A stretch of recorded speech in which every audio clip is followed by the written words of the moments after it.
Selamat siang, salam. Saya Melki Mamastri Pulintang, Sarjana Sains Magister Matematika dengan NIDN 1517078401 Program Studi Matematika Fakultas Matematika dan Ilmu Pengetahuan Alam Universitas Tribhuwana Kalabari. Mata kuliah yang saya asuh adalah pemodelan matematika dengan bobot SKS 3 SKS. Mata kuliah ini merupakan mata kuliah wajib, diwajibkan bagi semester 6. Jumlah pertemuan biasanya 16 kali dengan total setiap pertemuan 3 kali 50 menit.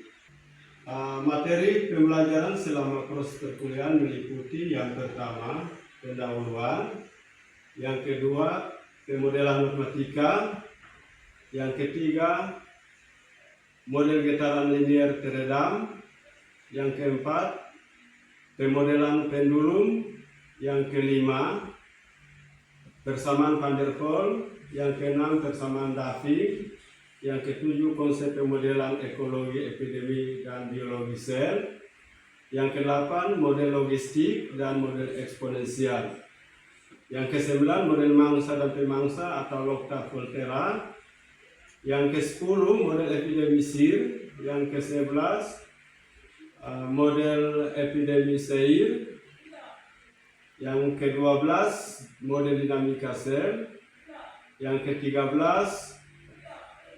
dinamika infeksi pada sel T, yang ke-14 model traffic flow, yang ke-15 itu pemodelan di bidang pertumbuhan ekonomi. Jadi materi-materi yang akan menjadi kajian dengan referensi yang saya pakai itu yang pertama dari bukunya Cahyono 2013 pemodelan matematika, yang kedua Iswanto pemodelan matematika dan terapan, yang ketiga Susana dengan judul buku model matematika, yang keempat Melki penerbit 2022 dengan judul buku pemodelan matematika dan penerapannya. Pada mata kuliah ini sebelum memulai pembelajaran biasanya dilakukan kontrak kuliah. Jadi tatap muka dengan pengamatan itu bagian yang pertama. Tentu di dalam 16 kali pertemuan itu dilakukan pengamatan, kehadirannya juga dinilai itu dengan bobot presentasinya 15%. Biasanya saya kasih 4 kali tugas dengan bobot presentasi 15%. Tes kecil dilakukan 2 kali pada pertemuan ke-4 dan ke-12. Pertemuan ke-4 dan ke-12 dengan bobot 10%. Yang keempat itu ujian tengah semester, itu dengan bobot 25%. Yang terakhir itu ujian akhir semester. Jadi, semua totalitas bobotnya adalah 35%. Kita fokus ke model matematika, itu deskripsi pembelajaran itu pembelajaran metode eksponensial melalui proses pembelajaran yang ditandai dengan peningkatan pengetahuan, keterampilan, atau pemahaman yang sangat cepat. Jadi ini dikaitkan dengan kecepatan pertumbuhan yang semakin meningkat, seperti kurva yang menunjukkan pertumbuhan yang cepat. Contohnya, metode ini akan dipakai untuk menghitung pertumbuhan bakteri, pertumbuhan penduduk, dan lain-lain. Tentu dalam proses pembelajaran, capaian kompetensi di mana melalui pembelajaran metode eksponensial itu benar-benar kemampuan mahasiswa itu bisa memahami dan menerapkan sifat-sifat eksponen ini. Mahasiswa bisa mampu menyelesaikan masalah yang melibatkan eksponen dan bisa mampu menginterpretasikan eksponen dalam konteks kehidupan nyata. Jadi tentu ada 2 hal yang akan menjadi kajian dalam pembelajaran ini, yaitu pertumbuhan dan peluruan. Pertumbuhan dan peluruan eksponensial serta fungsi eksponensial itu sendiri. Jadi pada saat pembelajaran itu, metode pembelajaran itu biasanya ceramah, diskusi, tanya jawab atau umpan balik. Peta konsep dari pembelajaran ini dalam pemodelan matematika secara umum itu biasa mengkaji masalah-masalah yang berhubungan dengan persoalan dunia nyata. Masalah itu dibawakan dan dirumuskan dengan menggunakan model matematika. Dengan menggunakan model matematika, setelah itu dipecahkan, variabel-variabelnya itu dipadukan.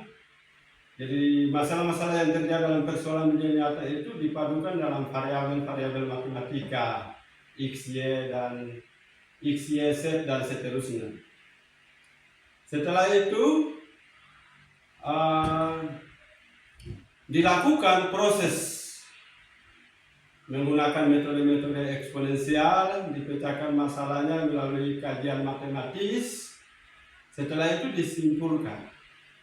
Dalam kesimpulan itu tentu mengarah ke peramalan dan uji kecocokannya itu disesuaikan dengan kondisi yang akan terjadi nantinya. Jadi setelah itu kita memperkirakan dunia nyata, kita uji kembali dengan apakah ini benar-benar terjadi atau dia mendekati. Tentu dalam proses pembelajaran biasanya dia mendekati, dia tidak sampai 100%. Tentu dalam kajian-kajian itu ada kelemahan, ada nilai error dan seterusnya. Dengan demikian dia tidak akan sama persis dengan kondisi yang terjadi di dunia nyata, tetapi dia biasanya mendekati. Mendekati itu bisa kurang dari atau dia bisa lebih dari. Secara umum itu pemodelan matematika itu melalui beberapa unsur. Yang pertama, identifikasi masalah. Terus yang kedua itu formulasi masalah. Jadi kita memformulasikan masalah berdasarkan hasil identifikasi masalah tadi. Setelah itu yang berikutnya kita konstruksi. Kita konstruksi model yang diharapkan adalah model matematikanya. Yang terakhir itu kita interpretasi. Jadi kita bandingkan apakah kajian-kajian kita itu sesuai dengan sesuatu yang kita ramalkan itu sesuai dengan kenyataan atau hal yang terjadi di dunia nyata atau tidak. Yang kedua, di dalam model matematika tentu ada kumpulan persamaan yang digunakan untuk mewakili sistem fisik. Jadi persamaan itu kita gunakan ketika kita kaji, kita bentuk, kita dapatkan satu persamaan. Persamaan itu kita akan pakai untuk kaji. Kita buat model, terus kita pecahkan masalah, terus masalah yang kita pecahkan itu kita sederhanakan supaya bisa dipahami oleh orang lain dan bisa dioperasikan. Jadi kegunaan dari model ini bisa dioperasikan untuk kondisi-kondisi yang ada kaitannya dengan kehidupan sehari-hari. Misalnya peramalan tentang investasi, peramalan tentang jumlah penduduk, peramalan tentang pertumbuhan bakteri dan lain-lain. Jadi beberapa contoh model matematika itu misalnya model lingkungan, model keuangan, model penyakit, model sistem kontrol, model logistik, model eksponensial, model traffic flow, model ekologi dan biologi sel, model epidemi, dan juga model pertumbuhan-pertumbuhan yang lain. Baik, selamat siang.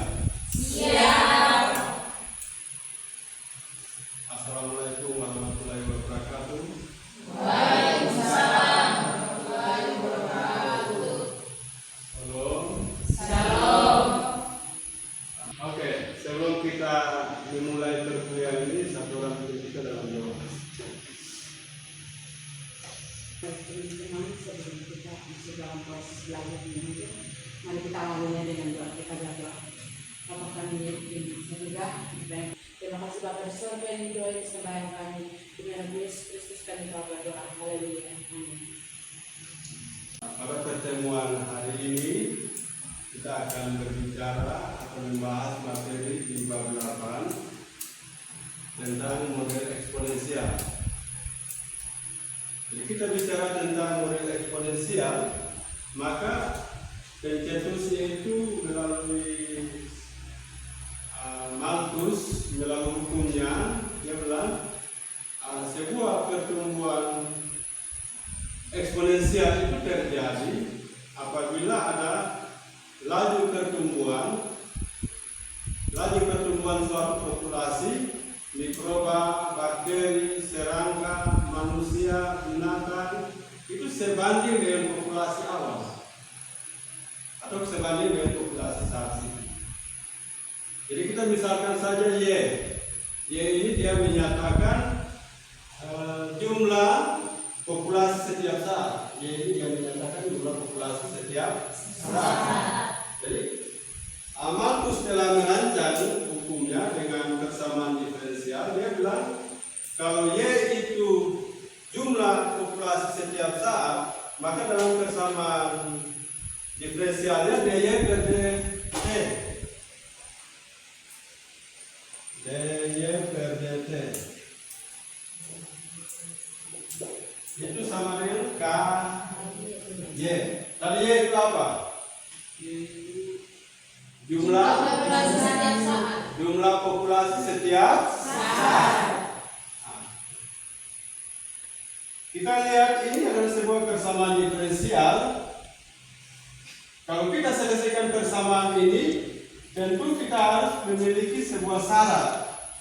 Misalnya syaratnya y sama dengan y0. Misalnya dengan syarat y sama dengan y0. Ketika t itu sama dengan 0, kalau t itu sama dengan 0, maka variabel-variabel yang kita lihat, pertama y itu apa? Jumlah populasi atau jumlah produksi setiap saat. Misalnya tahunnya t. Terus y0 itu populasi tahun dasar atau tahun awal.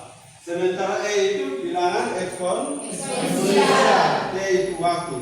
Ketika k itu lebih besar dari 0, maka dia terjadi pertumbuhan. Ketika k itu kurang dari 0, apa? Penurunan atau dia terjadi penurunan.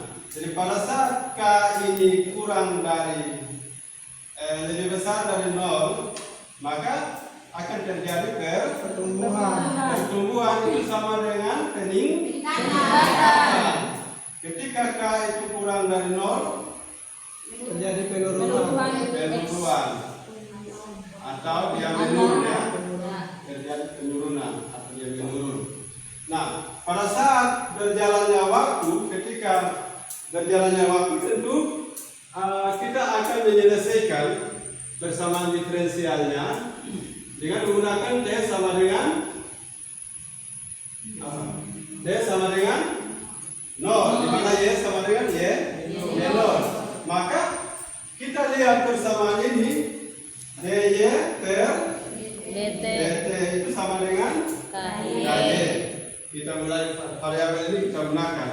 Kita gunakan dy per y kali masuk k kali dt. Ketika kita dapat persamaan ini, tentunya kita integralkan kedua ruas. Kita integralkan kedua ruas dengan mengintegralkan kedua ruasnya.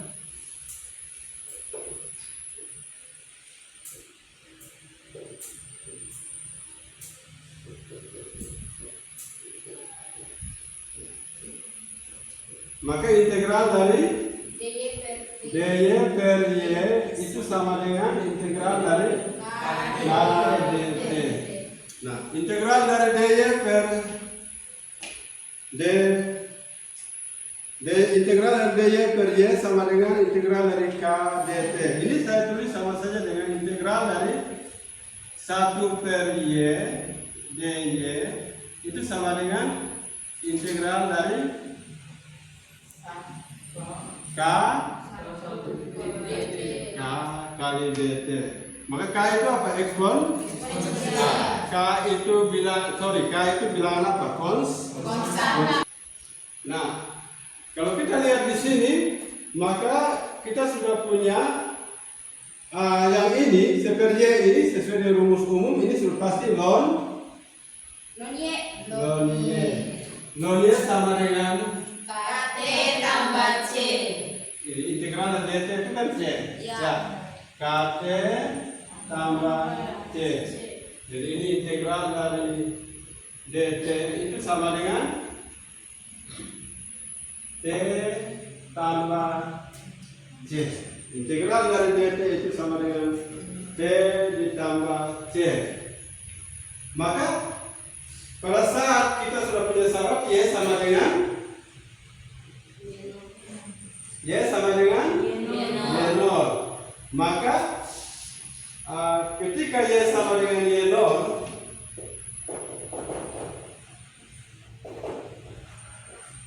maka kita punya apa? Ln Y ln Y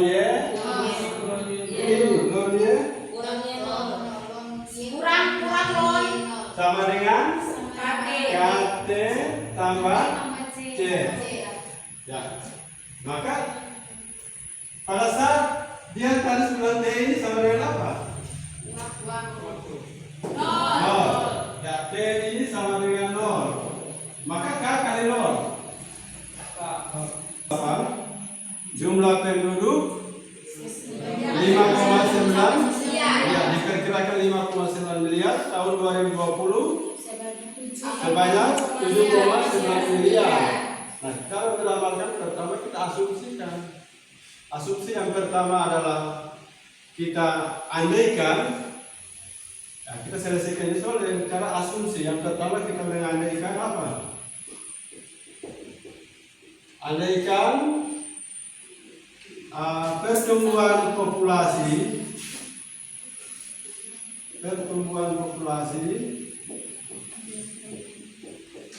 itu apa? Delta Y. Apalagi jangka waktu atau jangka waktu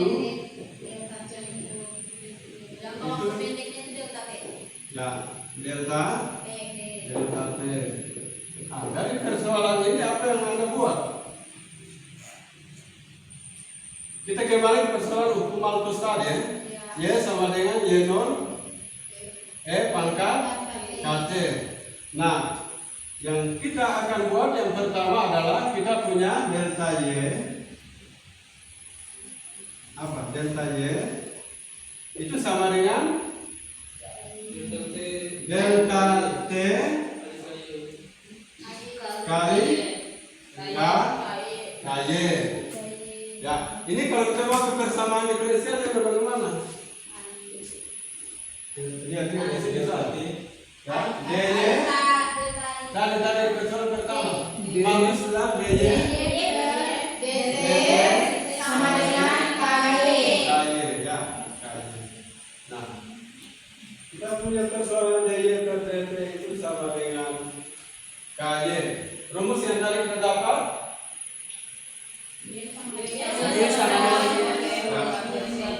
Y sama dengan Y0 pangkat KT. Ya, Y0 pangkat KT. Kita kembali ke soal. Y0 itu berapa tadi?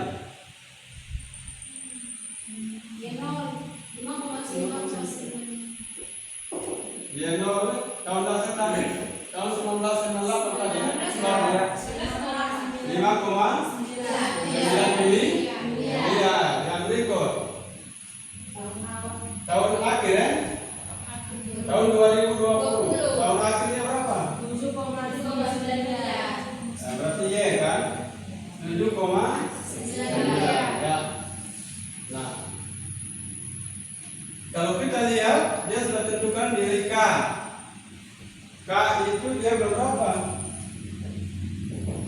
Standar K-nya berapa? 0,0132 ya. Sekarang kita tinggal pasang rumus tadi. Kita pasang rumus tahun 2020 dari 08 sampai 2020. Itu delta apa tadi? T ya. Berarti dari 2020 kurang berapa?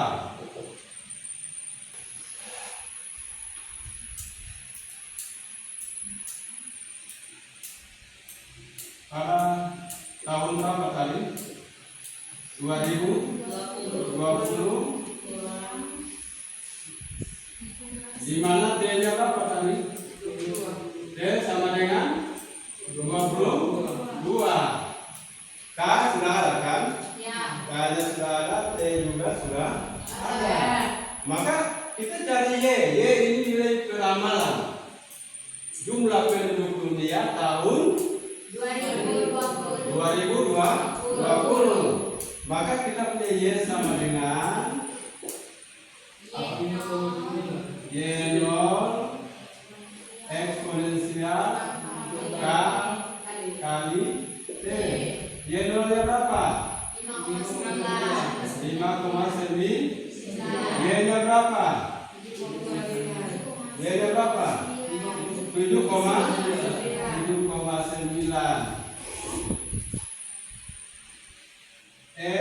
K-nya berapa? 0,0132 kali Y 22. Nah, coba kamu hitung berapa? Y, kita punya DY per Y sama dengan K kali DT. Kita integralkan kedua ruas kan tadi. Kedua ruas. Yang pertama integral dari DY per Y sama dengan integral K dt, ya kan? Integral dy per Y ini kita bisa tulis seper Y dy. Itu sama dengan integral K kali dt ya. Kita kalau integral kali ini dapat apa tadi? Ln Y. Ini ln Y tambah C. Tambah C1. Ini K kali integral dt. T. Integral dari dt ini kan T. Ya. T tambah C2 misalnya. Maka kita punya C1 kurang C2 atau C2 kurang C1. Ini sama dengan C ya. Nah dari sini kita mulai kita punya tadi sudah disyaratkan bahwa Y itu sama dengan Y0. Terus T itu sama dengan 0. Jadi saat T sama dengan 0 ya, T ini sama dengan 0 maka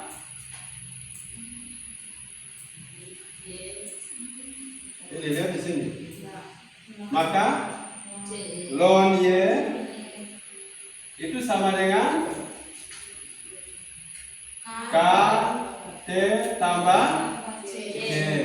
T ini apa? 0 kan? K kali 0. Nah, berarti kita punya ln Y sama dengan 0 tambah C. C ya. Sekarang tadi kita punya syarat awal itu Y sama dengan Y0. Oke. Maka kita lihat di sini. Kita punya persoalan tadi.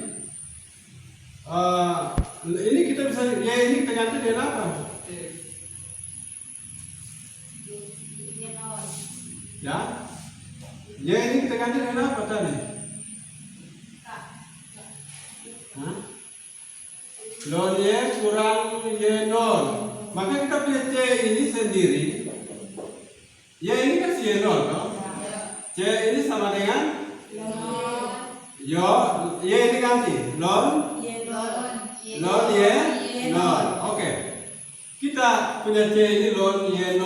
Sekarang kita pindah ke atas. Ln Y sama dengan rumus dasar. Ln Y sama dengan KT sama C. KT tambah C. KT tambah C. C ini apa? Ln Y0. Ya, ln Y sama dengan KT tambah Ln Y0. ln Y0. Oke. Maka ln-nya ini kita pindah ke satu ruas. Ln ini Ya, ln Y kurang Y0 ini sama dengan KT. KT ya.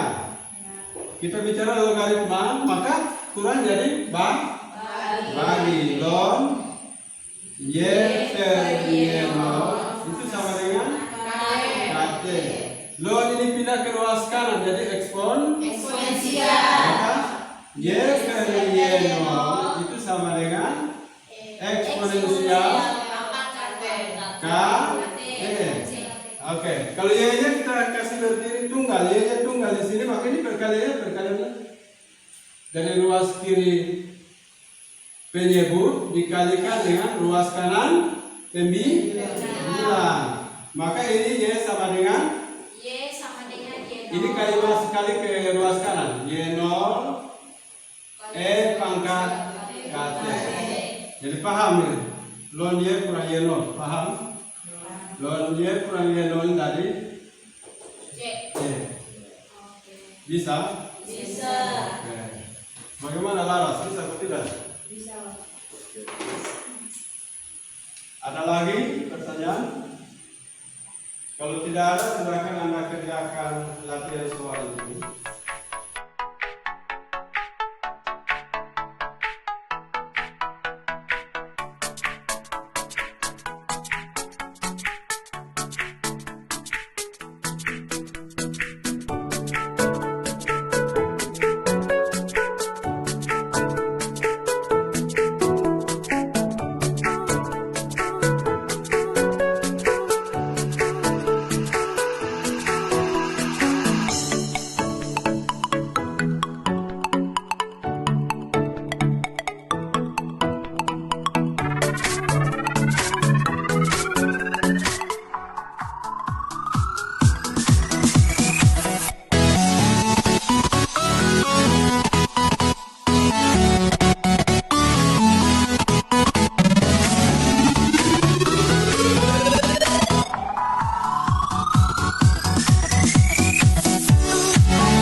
Kehidupan sehari-hari kita pakai metode eksponensial untuk meramal. Jadi diagram eksponensial itu dia akan semakin meningkat. Semakin eksponen pertumbuhannya atau semakin eksponen keluruhannya dia menurun atau meningkat. Oke, sudah bisa dia demikian pulang dan apa? Belajar. Semakin dia belajar, mendalami, menerapkan metode yang kita pelajari di dunia kehidupan Sehari-hari. di dunia kehidupan sehari-hari, Anda harus wajib menjadi orang yang bisa menggunakan model matematika dengan penerapannya di kehidupan sehari-hari. Oke, kemudian kita hari ini sampai di sini. Nanti saya kirim tugas ke grup ya, dan minggu depan masing-masing presentasinya dikerjakan, kita jawabkan, dan kita koreksi secara bersama-sama.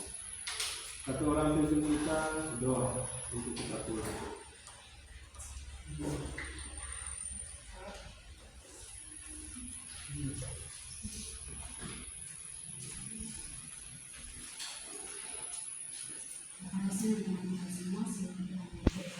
Kita mari kita berdoa. Ya Tuhan, Allah akan dalam kerajaan sorga, kami bersyukur karena atas penyertaan-Mu yang masih ada. Dari tempat ini, hingga pada iman kami